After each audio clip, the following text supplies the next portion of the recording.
Sejam bem-vindos a mais um IELcast, em mais uma edição, e hoje muito especial, mas já eu conto quem é o nosso convidado. Antes, eu te convido para se inscrever no canal, ativar o sininho, dar o like.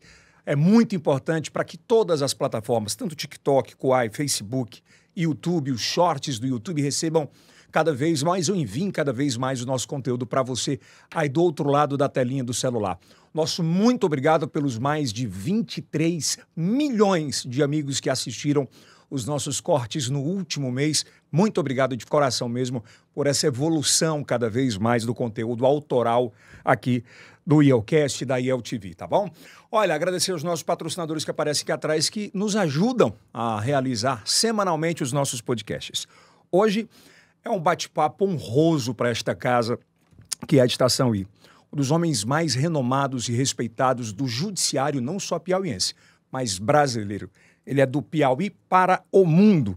Vou começar falando um pouquinho do currículo.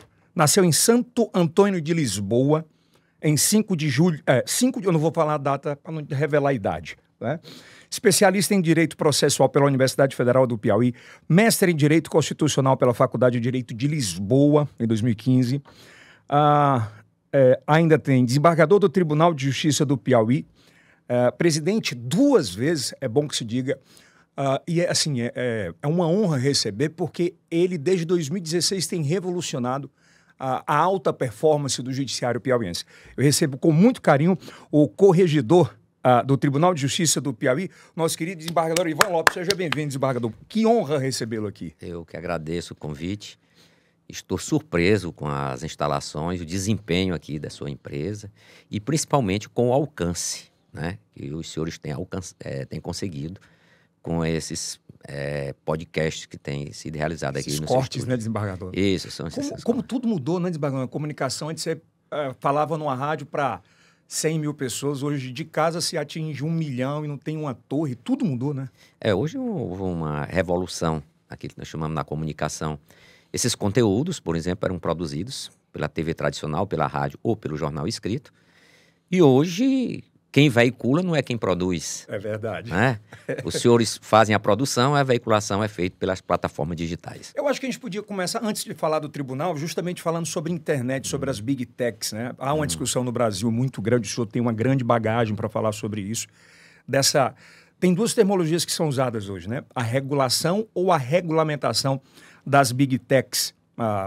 Ainda falando, nós estamos às vésperas de uma nova eleição presidencial, onde eu não chamaria de milícias digitais, mas os times conseguem trabalhar muito com fake news e outras coisas. De fato, como é que o senhor enxerga todo esse processo? Bem, o Brasil tem a lei do Marco Civil, né, que regulamenta essas plataformas digitais. Há um artigo 21, se eu não me engano, em que a questão maior em discussão no Brasil hoje é a questão da responsabilização. Há uma tensão entre a liberdade de expressão, a liberdade de imprensa e os direitos fundamentais de liberdade, como o direito à intimidade, o direito à honra, até a própria dignidade. Então, sempre que há uma violação a um direito desse, ou se acusa a violação do direito desse, se estabelece um conflito, uma tensão entre 2 direitos, e que esse marco, né, civil da internet só responsabiliza quem veicula, no caso as big techs, nos casos em que, notificada de decisão judicial, ela deixa de retirar o conteúdo do ar. Porém, há no Supremo hoje uma discussão se essa disposição atende aos valores constitucionais da honra, da privacidade, da dignidade da pessoa humana. E já há votos no sentido de tornar as big techs como responsáveis objetivamente, ou seja, causou dano, como ela veiculou, independentemente dela ter responsabilidade subjetiva, dela ter o desejo, a vontade de atingir a honra de alguém, ela é responsável civilmente. E há votos em que se satisfazem com apenas a notificação extrajudicial, ou seja, houve a veiculação de uma fake news, de uma inverdade, a própria vítima pode notificar a Big Tech, se ela, porventura, não retirar, aí sim ela assume para si a responsabilidade do dano. Isso leva muito tempo ainda, na sua opinião, desembargador? Acredito que, como é uma matéria premente, já deveria até ter sido enfrentada, né, de forma mais legítima pelo parlamento. Mas diante dessa tensão Estica e puxa.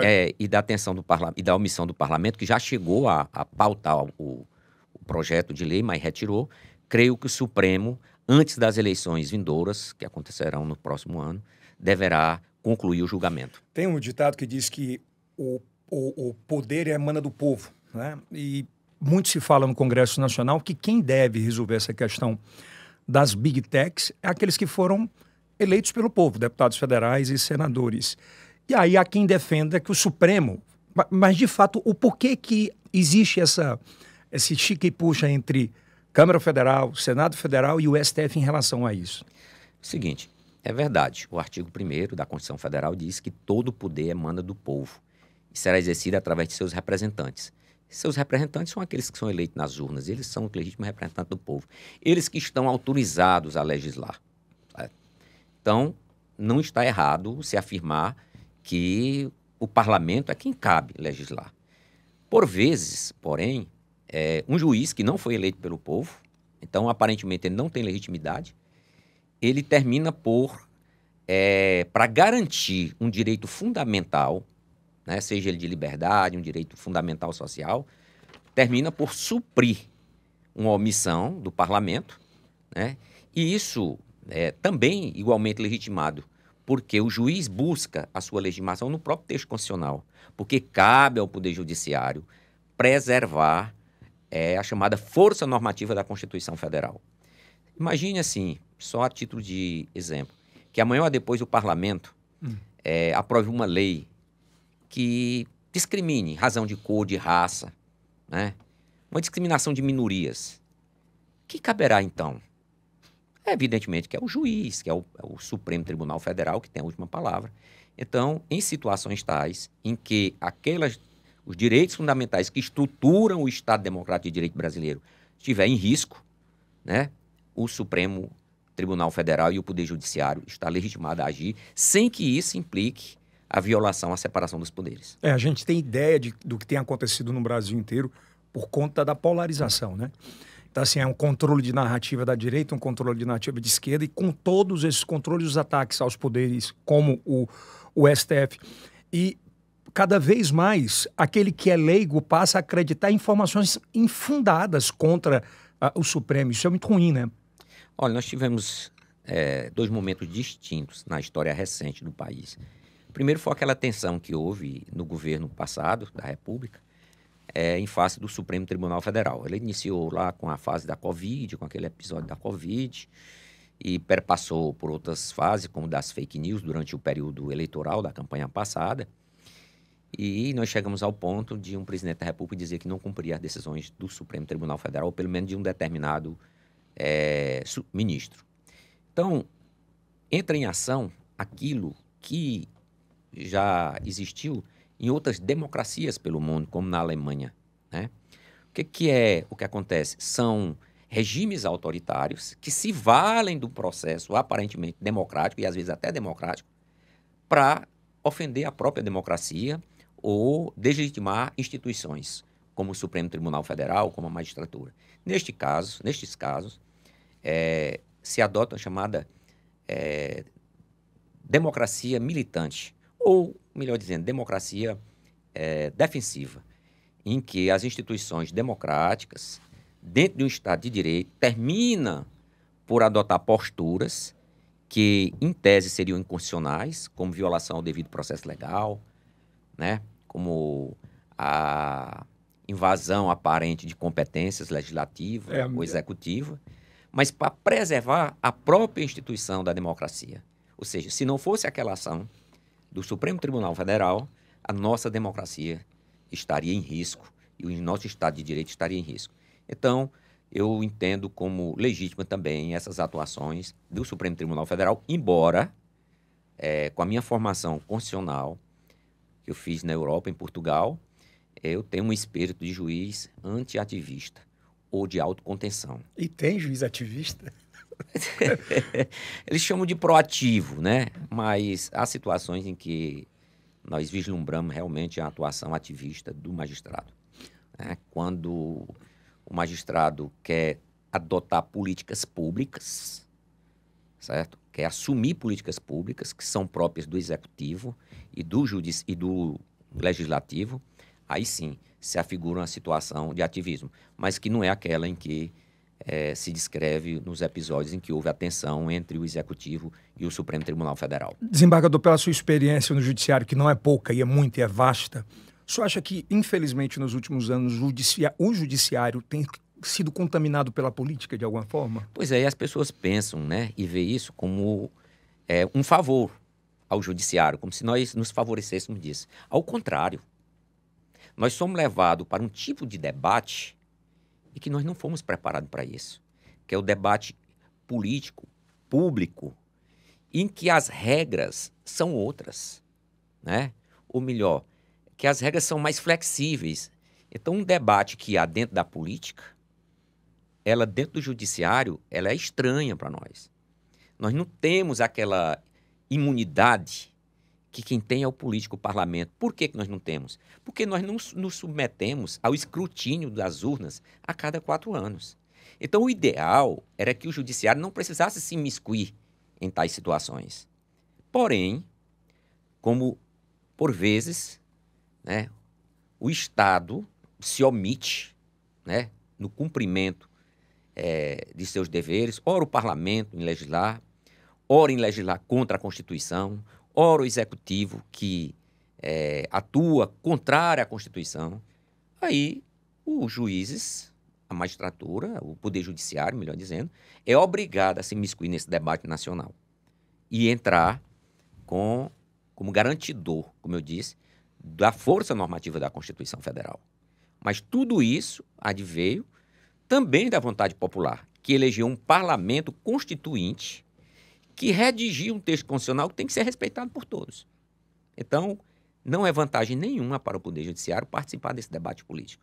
Esse debate político é propiciado em razão da omissão do Estado na realização de políticas públicas. O senhor falava, eu lembrei que a gente estava lá embaixo conversando, e a gente falava do disparate do que é, por exemplo, a orla em Fortaleza e a nossa orla aqui por tanto tempo. Eu perguntei ao senhor, mas, desembargador, isso não parte do judiciário, não, de agilizar esse processo todo? Lá no Ceará teve uma outra formatação, né? Lá no Ceará os problemas diminuíram porque, salvo engano, a União transferiu ao domínio do município de Fortaleza, né, a administração do chamado terreno de marinho, ou pré-mar. Aqui no estado do Piauí, isso não houve ainda. O Estado teria ou tem a prerrogativa de movimentar uma ação discriminatória administrativa, mas preferiu fazer uma ação judicial e vivemos ainda esse estado de insegurança, esse estado de insegurança jurídica, tanto no sul do Piauí, né, já mais amenizado devido à criação da vara agrária, que solucionou grande parte dos conflitos coletivos que havia, e agora no litoral piauiense, né? Creio eu que com essa ação discriminatória, mais uma vez, o Executivo bota para o Judiciário resolver as questões. Que seria o Executivo poderia resolver isso administrativamente, mas não, passa para o Judiciário, porque assim, eu até compreendo. É porque muitas vezes essas decisões criam um clima de antipatia, em que o político não quer para si, porque na eleição isso pode gerar uma perda de votos. Então é preferível jogar nas costas dos juízes, e os juízes tomam as decisões antipáticas e que o Executivo ou o Legislativo não quis tomar. Bom, vamos começar a falar mais do tribunal aqui. Antes de falar do tribunal, a gente vive um momento hoje de pura rede social, né? Você abre o telefone o tempo inteiro. E eu queria entender o que é que essas redes sociais têm atrapalhado ou têm ajudado o judiciário, os juízes, ou a imaturidade, ou a vaidade de alguns. Isso atrapalha de certa forma? É o seguinte, no Brasil, nós devemos muito à expansão e à difusão das opiniões mais diversas, mais distintas, que ela é, como se diz, muito salutar à democracia. Nós devemos isso às plataformas digitais. Antigamente, você ter um acesso a uma rede de comunicação em massa, era preciso ter acesso a uma televisão. Era um controle de narrativa, né? Exatamente. Então, na medida em que você expandiu, né, que você disseminou este poder, também há uma dificuldade maior, porque antigamente você identificava. Quem produzia o conteúdo era quem veiculava. Então, se houvesse uma violação a um direito, você sabia quem procurar. Hoje, quase 100% do conteúdo que é veiculado na internet, que é onde se tem mais acesso hoje, ele é veiculado por quem não produz. E quem não produz diz assim, a responsabilidade não é minha. Eu só veiculei, eu não produzi. Mas aquilo é um dano. Nós temos exemplo de danos pessoais, nós temos exemplo de danos coletivos, como fake news, e temos os danos à política e à democracia, como o caso das fake news, durante o período eleitoral, né? Você falava agora há pouco das milícias digitais, e nós já tivemos a oportunidade aqui, na eleição passada do Piauí, de enfrentar 2 TVs web, que elas não faziam campanha positiva, propositiva, elas faziam campanha negativa. E que o tribunal... Era o presidente à época. Era o presidente do Tribunal Regional Eleitoral, nós iniciamos com as multas. Mas as multas eram de quanto? Começou com quanto? Nós começamos com R$5.000 de multa, eles avaliavam o custo-benefício, e aí voltaram a reincidir, nós elevamos para 20, não deu jeito, terminamos tirando as TVs do ar. O que aparentemente é um ato antidemocrático, mas em verdade é a chamada democracia defensiva. Nós estamos utilizando um instrumento que aparentemente ele é antidemocrático, que foi tirar a TV do ar, mas que é em favor da democracia. Aí quando falava assim, isso é limitar o meu direito, eu posso me expressar, eu posso falar, e aonde entra o judiciário, né? Yeltsin, uma coisa que eu gostei muito foi a mudança de postura da nossa Suprema Corte, o Poder Judiciário, no caso do Supremo Tribunal Federal. Havia quase que, assim, uma unanimidade dentro do Supremo que a liberdade de expressão era absoluta. Isso. Precisou a liberdade de expressão, a liberdade de expressão ofender a integridade do próprio Supremo e de alguns membros, para eles descobrirem que é preciso fazer ponderação também entre o direito fundamental de liberdade de expressão e o direito à intimidade e à honra. Hoje, eles decidem assim, que este poder, a liberdade de expressão, não é absoluta e que é preciso fazer a ponderação. A única coisa que não se permite é a censura prévia. Mas, afora isso, mas mesmo nas campanhas da chamada pregação do ódio, né? Os gabinetes Os gabinetes do ódio, as situações em que põem em risco as instituições democráticas, eles já admitem esse controle prévio. Mas olha o tamanho do papel daquela decisão do tribunal na hora certa, né? Aquilo poderia ter deslanchado para outro lugar. Claro, quando você permite uma campanha negativa daquela e não propositiva, você termina por prejudicando o resultado das eleições, né? Você vê eleições como as eleições nacionais passadas, que foram decididas em poucos votos, né? Então, se não há uma ação enérgica por parte da Justiça Eleitoral, a partir do Tribunal Superior Eleitoral, nós poderíamos ter um resultado, que eu diria, um resultado que não refletiria a vontade popular, né? E o sistema de justiça eleitoral existe exatamente para isso, para que o resultado que seja divulgado, publicado e a entrega do diploma de eleito reflita aquela que for a vontade legítima do povo. Por exemplo, essa questão da liberdade de expressão. Quando o comunicador, o jornalista, ou quem quer que seja, quer expor a outra pessoa de alguma forma, durante a campanha eleitoral, com causas concretas, isso passa a ser crime também? Não. Se a causa for concreta, né, se é um fato objetivo, existente, não há crime nenhum disso, né? O que há, na verdade, é quando a veiculação de fake news, né? Ou inverdades, né? Inverdades. Ou também, quando vem do profissional da mídia... Perseguição também? É a perseguição e o beneficiamento de um em prejuízo de outro. Você imagina assim, que você tem um canal de comunicação, né, ele é muito forte, tem um alcance muito grande, e você, independentemente das situações objetivas, dos casos concretos, passa, através da veiculação de opinião, todos os dias ocupando um grande espaço, todo dia, só em favor de um, e quando o outro aparece é negativo. Isso viola o processo democrático, né? As situações objetivas existentes podem ser absolutamente divulgadas. A justiça, por exemplo, avalia a média dessa exposição? Existe algum tipo Avalia. Durante o período eleitoral, a Justiça Eleitoral avalia. Hoje a justiça, por exemplo, consegue olhar sobre tudo, consegue ter olhos para tudo? Pois é, sobre isso não.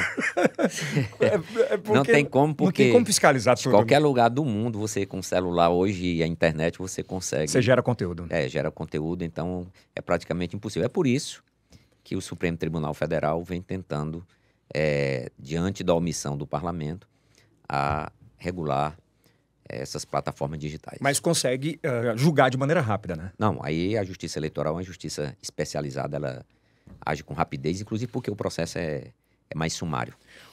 O que é que mudou na Justiça do Piauí nos últimos anos, desembargador? Olha, Yeltsin, quando eu cheguei Primeiro, minha carreira, eu fui advogado, 6 anos.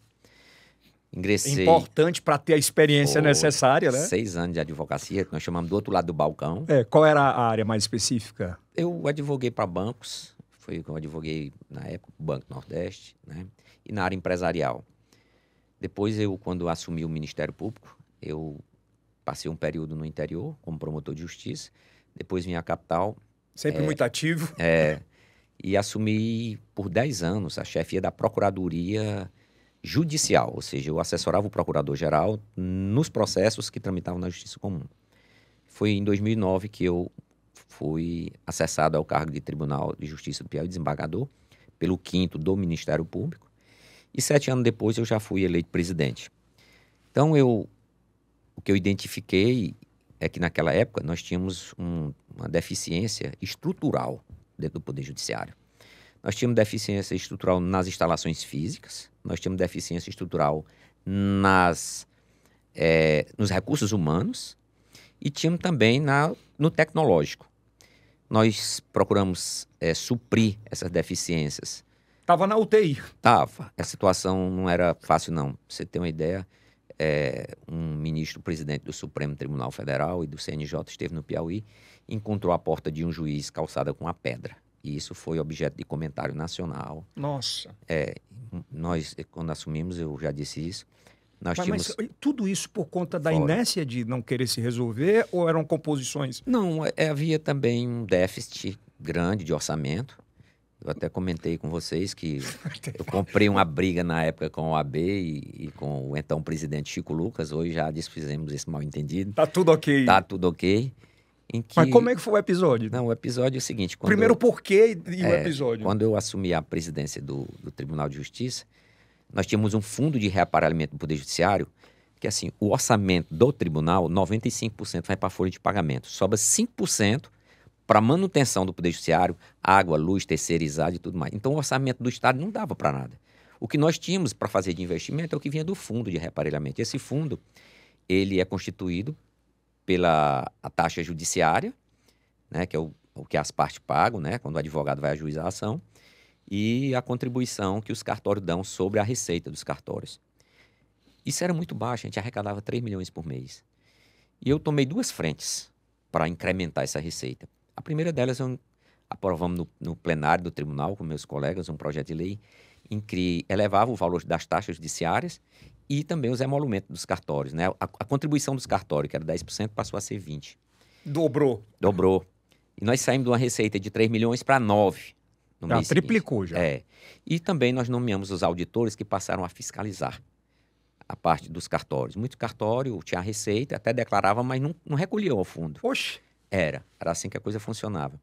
E fizemos uma campanha dentro do judiciário para que os juízes cobrassem o pagamento das taxas pelo valor real da causa e deixassem de conceder benefício da justiça gratuita a quem tinha condições de pagar. Isso deu um incremento muito grande na receita do tribunal e propiciou que a gente reestruturasse do ponto de vista físico o tribunal. Tanto na construção de fóruns novos, recuperação dos fóruns antigos, edificação, início da construção do novo tribunal, a nomeação de juízes no concurso, nomeação de servidores, né? E a digitalização dos processos. Nós iniciamos ali o processo digital e eu me recordo até que grande parte dos servidores não tinha aptidão, não queriam conviver com o digital. Nós aprovamos um plano de aposentadoria incentivada. Mais de 100 servidores saíram. Botou gente nova. O governador até da época não gostou. Quem era na época? Era o Wellington Dias, porque assim, quando o servidor aposenta-se do Poder Judiciário, ele vai lá para a Previdência, que é do Estado, é o Executivo que administra. E com o dinheiro de um aposentado, eu contratava 2 novos, né? Porque o aposentado ele vai no final da carreira, o novo está lá no princípio, está no nível 1. Então, nós tínhamos condições de fazer. E querendo trabalhar. Aí, na época, voltando ao assunto do Chico Lucas, já até me entendi com ele depois, O Chico Lucas fez uma campanha contra esse nosso projeto de lei, né? Que foi para a Assembleia. Foi para a Assembleia. E um dia eu estava em sessão, quando a secretária entrou e disse: o presidente da UAB está aí. Eu pensei que era o Chico Lucas, presidente local, e ele tinha trazido o nacional, acompanhado de uma centena de advogados. Já filmando? Já filmando para intimidar mesmo. Era para eu recuar no projeto de lei, e aí o presidente nacional disse que ia entrar com a ADI, e eu disse: não, tá bom, então nós estamos despachados. Chegou a pegar na mão? Pega na mão, foi ao Supremo e, felizmente, a ADI foi julgada improcedente, porque é preciso fazer um registro. O pessoal diz assim: a justiça piauiense é cara. Vá ajuizar uma ação nos Estados Unidos para você saber o que é uma ação cara, né? E outro ponto, só entre 5% e 10% das ações que são distribuídas no Piauí é que pagam as taxas. As ações do Ministério Público são isentas de custas e taxas. As ações da Defensoria Pública, idem. As ações em que o Estado, o município é parte, idem. E ainda tem as ações em que o juiz defere o benefício da justiça gratuita. Então, resta muito pouco para pagar. E tem gente que quer burlar, por exemplo, esse processo de não colocar o custo. O que é que hoje mais pega, assim? Não, tem as situações em que a parte declara estado de miserabilidade, quando, na verdade, tem condições de pagar, e tem aquela que é o subestima o valor da ação. Então, o cara entra com a ação com uma demanda que envolve um valor econômico de R$100 mil e diz que, para efeitos fiscais, a causa é R$1.000 para pagar o valor da taxa. Então, mas, de qualquer maneira, essa ação que nós adotamos na época propicia hoje, eu diria que todos os investimentos, extra folha de pagamento, que não é investimento, é custeio, em que o tribunal faz, advém desse fundo. Chegou a quanto? Saiu de 3? Nós saímos de 3, na minha gestão foi para 9, e nós já chegamos até, salvo engano, a 18 milhões e meio de arrecadação. Foi por isso que essa guinada no judiciário piauiense. Que o judiciário deu. Houve também uma mudança de política, né? Até da gestão passada para essa, há uma mudança de política. Nós focamos muito nas ferramentas que auxiliam o juiz no julgamento dos processos, a secretaria na tramitação dos processos. Hoje, como nós temos 100% dos processos digitais, internet em todas as unidades judiciárias... Na época não tinha? Não tinha, não. Nós tínhamos 8 unidades que não tinham internet, de jeito nenhum.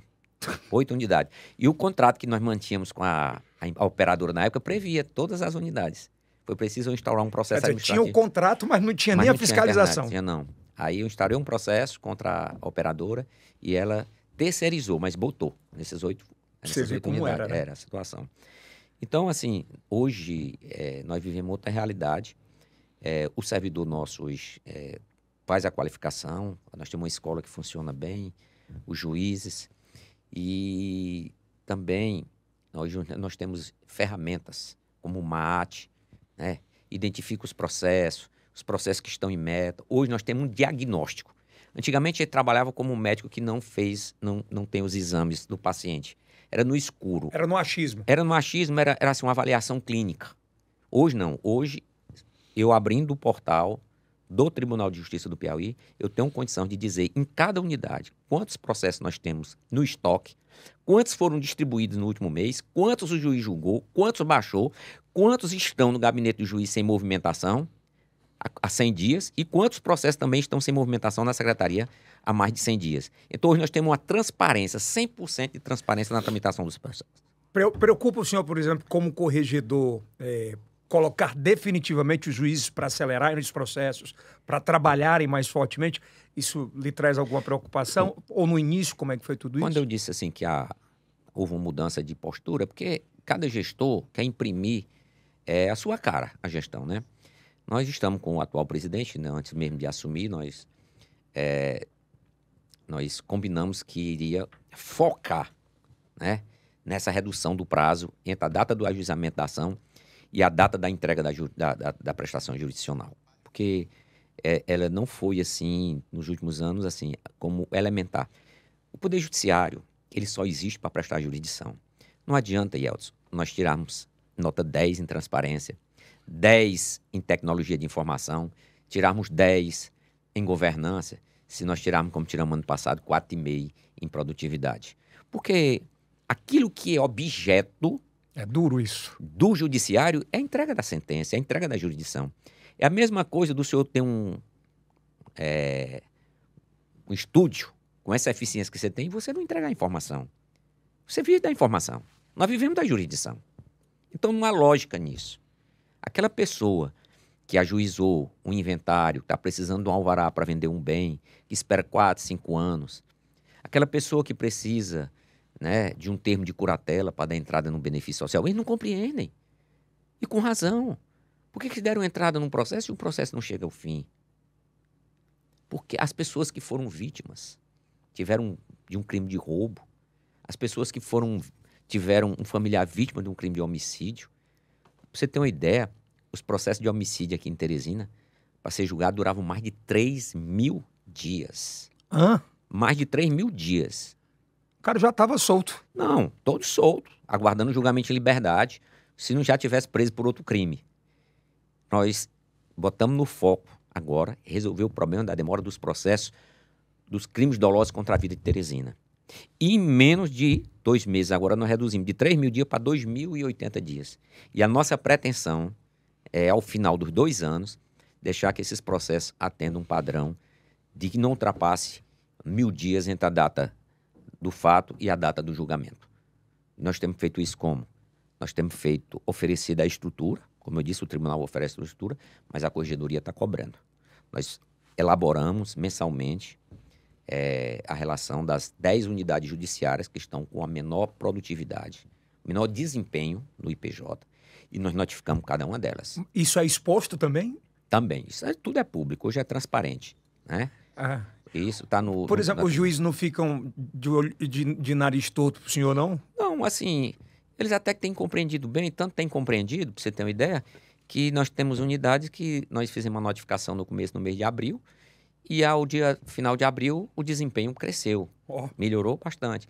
É aquilo que se diz no interior, às vezes por falta de um grito se perde uma boiada, né?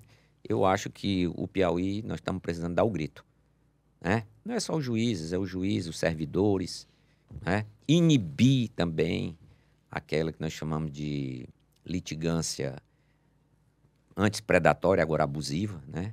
Porque, assim, não há justificativa no país como o nosso, nós temos 80 milhões de processos em andamento. Nós só devemos isso, eu diria, aos seguintes fatores. Primeiro, o principal cliente do Poder Judiciário é o Estado. Quando eu digo Estado, é Estado, município e União. Eles próprios não cumprem as leis que se produzem. Ainda tem as situações tais em que eles protelam recorrendo porque não pagam, não fazem preparo, não custa nada recorrer, né? E recorrem em matérias, inclusive, já decididas pelo Supremo Tribunal Federal em decisão vinculante, em precedente vinculante. Isso é uma abusividade. Depois, como a justiça brasileira é uma justiça barata, né, ela estimula o que nós chamamos de demandas sem fundamento.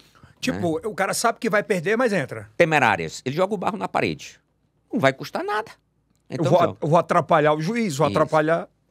E outra, por último, agora, que nós chamamos de demandas de abusivas, que são aquelas em que o indivíduo tem 100 clientes, ele poderia ajuizar uma ação plurima, ou seja, uma ação que tem o mesmo objeto, o mesmo réu, a mesma causa de pedir, e ele prefere entrar com 100 ações diferentes. Né?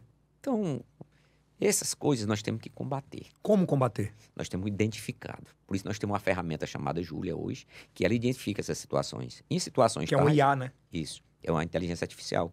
O juiz distingue sem processo e oportuniza que ele entre com um só. Não há violação ao direito de petição, nem violação ao direito de acesso ao judiciário, que você tem o caminho mais rápido, mais eficiente e menos prejudicial à prestação judicial. Se você preferir o caminho errado, a gente barra e manda tomar o caminho certo. A Júlia hoje é um dos maiores patrimônios do judiciário piauiense, né? Não tenho dúvida disso, não. Ela identifica, inclusive, nos processos penais, réus que já morreram, que os processos estavam em tramitação, a gente arquivando. Aliás, em matéria criminal, eu tenho uma atuação assim, não é porque eu passei 15 anos em cama criminal, não. É porque, assim, quando você trata de direito privado, né, ação de A contra B, né, uma ação de despejo, você tem os advogados que patrocinam de um lado e do outro. Quando você chega na justiça criminal, o compromisso tem que ser de quem presta a jurisdição. Tem que ser da polícia, do Ministério Público e do juiz criminal. Por isso nós temos feito um empenho maior. Nós fizemos esse mutirão agora, das varas criminais, com previsão de realizar 150 júris, num período aí de 3 meses. É muito. A nossa previsão é essa. Nós, a gestão passada criou, nós estamos incrementando a vara de roubos, uma vara exclusiva para julgar só processo de roubo, que é aquilo que atormenta Teresina hoje são os crimes de roubo. E lá nós temos 3 juízes hoje, designados só para julgar, instruir e julgar processo de roubo. Com alta produtividade? Produtividade boa e em fase de incrementação, né? Para que nós saiamos daquele discurso de que a polícia prende, a justiça falta. Inclusive, pronto, tá aí uma colaboração valiosa da Secretaria de Segurança, através do secretário Chico Lucas. Ele nos enviou para a Corregedoria o nome dos 1.000 réus em que tem mais de um processo pendente de julgamento na Justiça piauiense. Processo em Parnaíba, processo em Teresina. São os que causam problema. Esses são os que causam problema, né? Nós aceitamos a lista, fizemos uma triagem prévia, porque alguns dos processos já haviam sido julgados, a lista dele era do ano passado, né? E caminhamos aos juízes de primeiro grau, com a recomendação para que aqueles processos envolvendo aquelas pessoas em que responde a mais de uma ação penal no Estado, tenham preferência no julgamento. Nós temos tido resultado positivo. Não foi ainda o que nós esperamos, mas estou reiterando essa recomendação. E naqueles casos em que a omissão for renitente, aí nós vamos adotar as providências disciplinares. Desembargador, por exemplo, a gente hoje tem falta vaga de tanta prisão, de tanta gente que é condenada e vai para a cadeia ou que está lá preso provisoriamente. Mas me chama a atenção uma coisa, gente, por exemplo, que tem crime passional e hoje o grande problema do Brasil, em termos de segurança pública, são as facções criminosas. Como é que o seu olhar de quem viveu isso mais de 15 anos vê o que é que está acontecendo hoje? Sem nenhum exagero, Yeltsin, eu diria que é uma situação de calamidade pública. Porque, é o seguinte, imagine que nosso Código Penal prevê o cumprimento da pena em 3 regimes: o fechado, o semiaberto e o aberto. O regime aberto praticamente já não se tinha controle, né? O semiaberto hoje está migrando para o chamado humanizado, ou seja, manda para casa porque não tem vaga no sistema. E nós ficamos com o regime fechado, aqueles crimes mais graves, os réus mais perigosos. Mas as unidades judiciárias hoje do Brasil, de maneira geral, elas não atendem nem 70% da demanda. É mesmo? Não atendem nem 70% da demanda. Então, quando você tem uma unidade prisional em que há um contingente, né, de presos muito superior ao que da sua capacidade, há um favorecimento à dominação pelas facções. Aí, quando eu lhe disse, que a pessoa fica espantada, que os juízes criminais hoje no Brasil vivem de recrutar mão de obra para as facções, é porque as facções dominaram o sistema. Isso é uma frase muito forte. É muito forte, mas é verdade. Eles dominaram recrutadores de mão de obra para as facções. Por quê? Porque as facções dominaram o sistema prisional hoje. Isso é uma coisa que é reconhecida no Brasil inteiro. Então, quando você pega um indivíduo que ele não tinha tendência para o crime, ele não é um criminoso profissional, mas que praticou um crime numa situação, eu diria, eventual. O indivíduo que praticou um crime passional, como você citou, né? E aí você bota dentro do sistema, lá dentro do sistema, para ele sobreviver e sobreviver bem, ele vai ter que se aliar a alguma facção. Porque se não for, ele sofre perseguição. Resultado, ele entrou um sujeito que praticou um crime eventual e volta um profissional faccionado. Então, isso tem acontecido com frequência no Brasil e no Piauí, né? E por isso que eu digo, é um estado de calamidade que o Estado tem que encontrar uma saída. E essa saída passa pela adequação ou readequação do sistema prisional, com a separação daqueles que são criminosos profissionais daqueles que são criminosos eventuais. Se essa separação não houver, nós vamos ficar... E dá para fazer? Dá para fazer. Nós vamos Tem que ter coragem. Tem que ter coragem para fazer. E tem que ter coragem e investimento. É a questão de política pública. Você tem que preferir. Ou você faz, certo? Um sistema prisional em que admita essa separação em quantidade suficiente, ou você adota outra política pública. É meio que ter um presídio para esses primários. Mas isso tem reflexo direto na segurança pública. Sem sombra de dúvida. Tem reflexo direto na segurança pública. Então, por isso que todas as pesquisas que são feitas no Brasil hoje, um dos primeiros itens de reclamação da população é segurança pública. Hoje, como é que está o judiciário piauiense? Ao judiciário hoje, nós estamos com exceção, como eu disse, desse item que é a produtividade, mas que nós melhoramos já bastante de janeiro para cá, e eu espero, ao cabo de 2 anos, esses 3 primeiros meses. nós tenhamos uma média que passe pelo menos daquele nível de aprovação, que é o 7. 7. Eu tenho recebido o apoio do meu tribunal, né, dos meus colegas, tenho recebido a compreensão e a colaboração dos juízes de primeiro grau, a Defensoria Pública, o Ministério Público tem sido um espírito muito colaborativo com essa nossa campanha, né? Eu vejo o empenho de todos, de forma que eu estou muito otimista, que nós vamos sair desse 4,5 para um 7. Para um 7. E colocar o Piauí em outro patamar no que diz respeito ao Brasil inteiro, né? É evidente que nós, entre os tribunais de pequeno porte, nós só ganhamos de um tribunal, né? Não é questão de competição, de ganhar, de receber títulos. A Karine, que está aqui presente, ela sabe que eu não tenho essa vaidade pessoal, não quero aparecer em nada. Eu nem comemoro, eu fui presidente do TRE. Aliás, a primeira vez em que o Tribunal de Justiça do Piauí foi condecorado com símbolo de eficiência foi na minha gestão, que recebeu o selo prata. E no TRE nós recebemos o diamante. Que era bem Ano assim. passado, E eu não comemorei por quê? Porque nós estamos só cumprindo com o nosso dever. Mas os bastidores contam que isso é muito competitivo. Não, eu gosto de dar eficiência ao serviço. Eu valorizo muito quem é eficiente. Eu não admito ineficiência, né? A ineficiência, seja por incapacidade técnica ou seja por falta de compromisso, ela dá o mesmo resultado. Então, esses aí não contem comigo. E o que interessa a nós, como eu disse, é a atividade fim do Poder Judiciário. A atividade fim do Judiciário, não estou desprezando as atividades paralelas, com campanhas outras de registro público, de regularização fundiária. A atividade fim do Poder Judiciário é a jurisdição. Lá na ponta, né? Se ao cabo ao fim da nossa gestão nós tivermos diminuído o tempo entre a demanda e a sentença, eu me dou por satisfeito. Nos últimos anos, a eficiência e a vaidade, elas andaram juntas ou atrapalharam uma outra ao judiciário?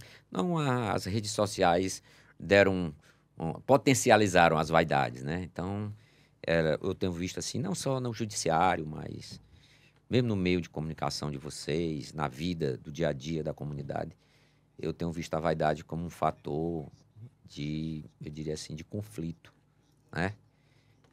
Porque as redes sociais... Eu perguntei isso para o senhor, por exemplo, fala nas redes sociais e a gente vê que depois na TV Justiça que as sessões começaram a ser transmitidas, os votos ficaram mais longos, mais falas. É assim, essa distinção entre a justiça brasileira e a americana, né? Qual é a grande diferença? O julgamento das cortes americanas não são transmitidos por TV, para não inflar a vaidade.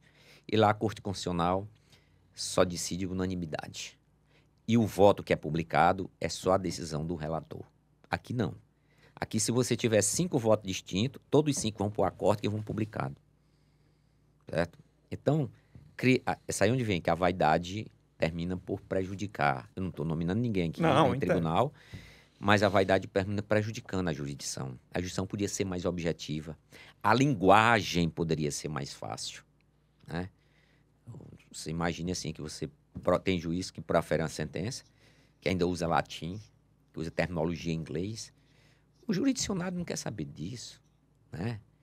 Ele quer saber se a jurisdição é prestada em tempo razoável, numa linguagem objetiva, ao alcance da parte também. Nós temos essa política também hoje no Tribunal de Justiça do Piauí.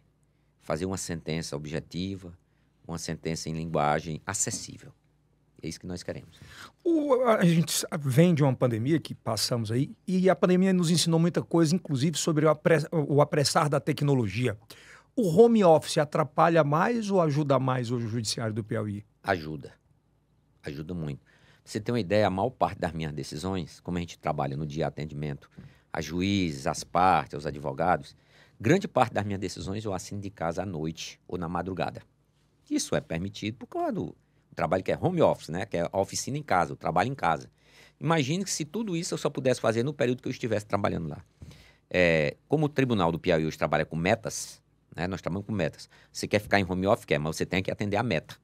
Ah. Certo? Então, assim, essas pessoas que trabalham em home office hoje, Eles ajudam no trânsito, na mobilidade, porque não saem de casa. Eles ajudam no consumo de energia no tribunal, no consumo de internet. Então não prejudica de jeito nenhum. Não, em nada. Se puder ficar com meta... Pode ficar. Da minha parte, eles podem ficar. Eu só quero que cumpra as metas. Cumpriu a meta, acabou. Pra você ter uma ideia, durante o período da pandemia, todo mundo trabalhou de suas casas. E o judiciário brasileiro não parou. Isso é a prova que o home office funciona. Verdade pura, verdade pura. E o que é que a gente pode esperar nesses próximos 2 anos? Muita dedicação? Na parte da corregedoria e de minha parte, pode esperar uma dedicação, eu não diria que exclusiva, mas primordial na atividade fim, certo? Com o apoio direto a todas as unidades judiciárias do estado do Piauí. Com apoio aos servidores, apoio aos juízes, né? E, por outro lado, também um procedimento, um comportar de muita disciplina, certo? Então, quem me conhece sabe que eu sou rigoroso. Então, na matéria de disciplina, aqueles que não têm compromisso com o judiciário, ou que são ineficientes, são incompetentes, não terão o meu apoio, ao contrário, terão a minha cobrança. Para fechar, uma pergunta. A gente falou lá no início do bate-papo aqui no podcast sobre essa relação do Congresso Nacional e o STF. Essa estica e puxa. Mas não é muito diferente nos estados. Muitos estados a Assembleia acaba tentando interferir no judiciário. Como é que o senhor enxerga isso? E isso, aonde isso pode parar? E governo também, né? Eu diria assim, que no estado do Piauí, a gente convive muito bem, harmonicamente, tanto com a Assembleia como com o Executivo. Mas já que você me perguntou os pontos de tensão, um primeiro ponto de tensão, que sempre há todos os anos, é quando é da votação do orçamento, né?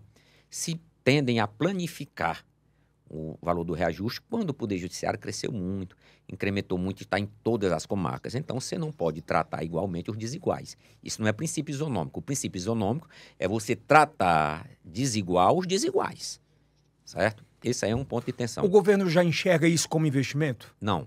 Infelizmente, todos os governos, em razão da convivência política com a Assembleia, com o Ministério Público, com a Defensoria Pública, com o Tribunal de Contas, eles querem dar um aumento planificado em termos de percentual. Isso não atende às demandas do Poder Judiciário de forma nenhuma. Mas com a mentalidade que isso seria salário, alguma coisa assim? Não, é assim, é não ter prejuízo político. Entendi. Não quer confusão com os demais. Não, eu vou dar para o Judiciário porque eu vou ter que dar para os outros, certo? Então, isso não é bom. É o primeiro ponto. E o segundo ponto que eu diria é o descumprimento deliberado de decisões judiciais. Isso nós não podemos permitir. As decisões judiciais no Estado democrático de direito, quando o Estado de direito ele tem que ser cumprido. Em qualquer Estado. Qualquer Estado, independentemente de quem seja o prefeito, o governador, o secretário, né? Há uma reclamação reiterada aqui no Estado do Piauí que as decisões dos juízes não são cumpridas, as decisões do próprio tribunal não são cumpridas. Então, essa parte é uma parte de tensão que eu acho que tem que ser superada. E como superá-la? Vamos superar, do meu ponto de vista pessoal, com uma política de esclarecimento a essas pessoas que são alvo das ordens judiciais, e se não for, é com os instrumentos coercitivos que a própria lei permite.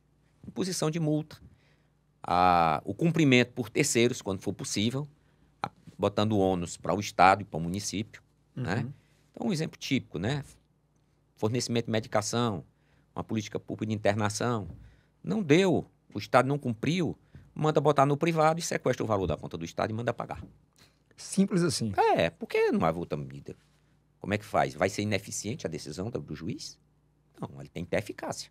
E hoje a saúde sofre muito, tanto a pública quanto a privada. Nós temos problema na saúde pública, nos planos de saúde, né? Nós temos problemas também severos nas questões de saúde, de educação, aqui, principalmente em Teresina, no quadro de oferecimento da questão de creche, de apoio familiar, que são objeto de algumas ações.